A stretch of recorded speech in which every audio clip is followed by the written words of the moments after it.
Hi everyone, in this video we'll talk about how to simulate draining of a tank, and I will use the conservation of energy, and I'll use a very simple approach to it instead of using the complicated Bernoulli's equation or other formulas, and we'll do everything from scratch. So I'll start with the drawing. As you can see, I have a tank. It's filled with the green liquid, and there is an outlet at height h1, and from that outlet the water is coming out, or the fluid is coming out, and the total height of the fluid in the tank is h1 plus h2, and the distance between the outlet and the height of the water is h2. So to do the simulation, first I'll take the density. So right now I'm using the density to make it to simplify it, but density could be anything. As you know that the draining of the tank is independent of the density itself, and I'll call density as kg per meter cube, and let's say it is right now 1. So this is just a for example, so it doesn't matter, or let's call it 1000 just to be more practical. Now the second thing we have to do is assume the height. So I'll say h2 is around 10, and I'll call this in meters. So now height is 10. So now if I have to calculate the potential energy, so how will I calculate the potential energy of this water head difference? So what is the potential energy difference between the outlet and the surface of the water? So that will be equal to mgh. So I'll call it as density multiply with height multiply by 9.8, and that gives me this as a potential energy. Now remember that this potential energy will be same as the kinetic energy which will be at the outlet. So now we have the kinetic energy at the outlet. From this we will calculate the velocity, and the velocity will be equal to kinetic energy multiplied by 2 divided by density, and we'll take the square root of the whole thing.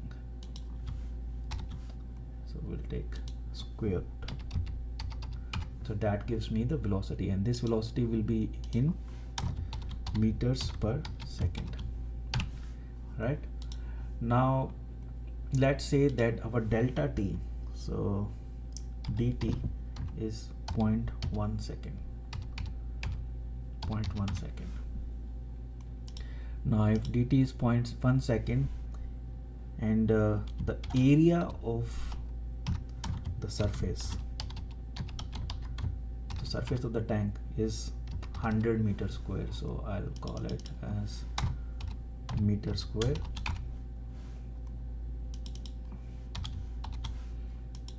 or maybe let's call it 5 meters square to be practical, and area of the surface. If I have the area of the outlet, so let's say it is outlet, and then the area of the outlet is 0.05. Now so why do I need the areas? Because the velocity, from the velocity I can calculate how much water is getting out, and then from that I can calculate how much will the height of the water will change based on the area, because if the tank is wide, then the height change will be less as compared to if the tank is more narrow, right? So how will I calculate the change? So that can be calculated as, so we'll do it as velocity. So what is velocity? Velocity is the change per unit time at the outlet. So we will multiply this with the area of the outlet, and we'll divide it by area at the surface, and that will give me the velocity of the surface.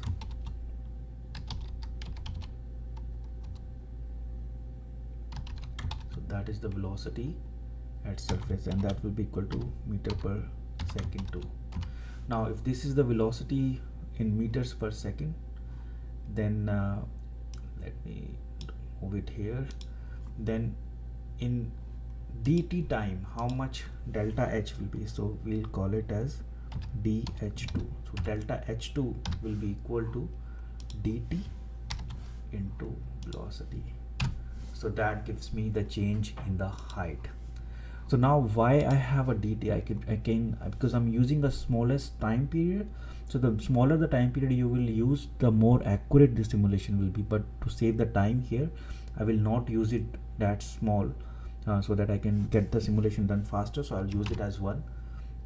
But if you want to really do the simulation, or you're using a programming, then you can do this. Now this is what I have. So now what will be the new height? So the new height will be equal to h2 minus dh2. So now this is the new height, and density is always same. So now if I calculate all of this again for the new height, I can see that what happened, the velocity now is lower. Why? Because the h2 is lower, and that is because the head or the potential energy is lower and the kinetic energy is lower, right? So we can keep doing the simulations again and again. So now you can see that this is how the simulation will look like. So slowly the height is decreasing, and because of that velocity is also decreasing. So let me call this dt as same as this one, so that I can change the dt here to get the simulations done. So to save the computational power, I will not go very far. So I'll go until here, and instead of here I'll change the dt to be 5. So please remember that this will not give you the very accurate results, but I'm doing it to save the computational power. So if I calculate this, so this is how this will look like. And if I draw the height here,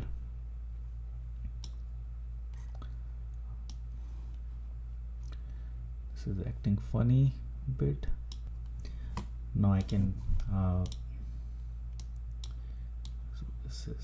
so I can call this as height.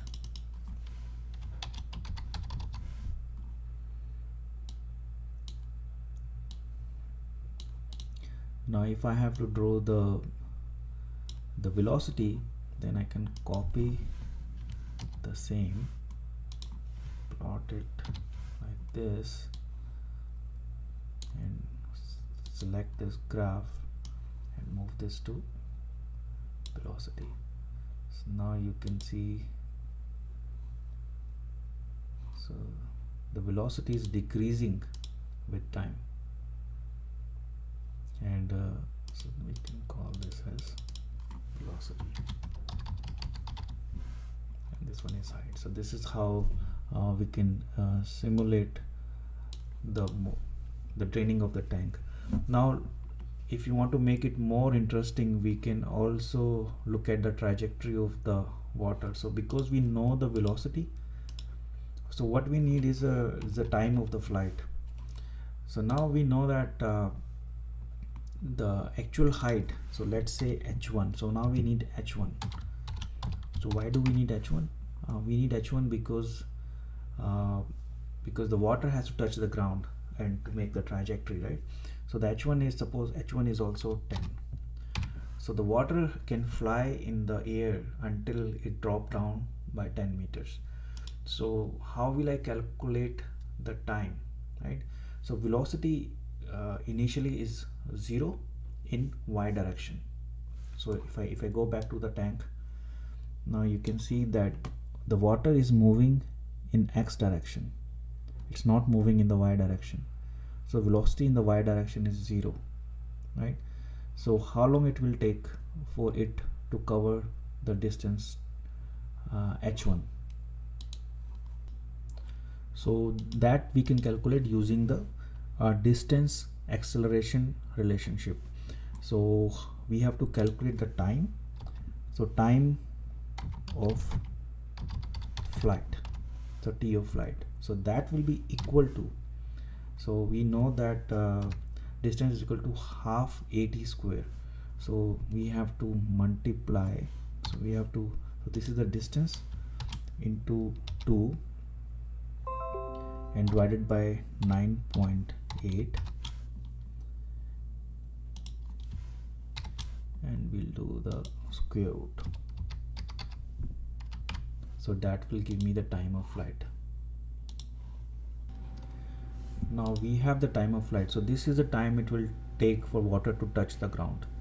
Now this is the same time it will also fly in the horizontal direction, so what we have to do is we have to multiply the velocity with this time, and that will give me the distance. So this is the D, so this is the distance it will travel far from the tank. So now you can see I can copy the same thing again, so the height one will remain same, so I can see this, I can click on this, the time of flight will also remain same because the distance it has to drop down is same, but the D will decrease because the velocity is decreasing. So now if I have another plot here, I can do the distance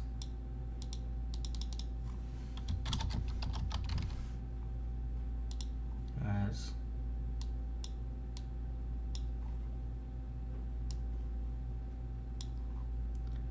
so now this is how the distance will look like.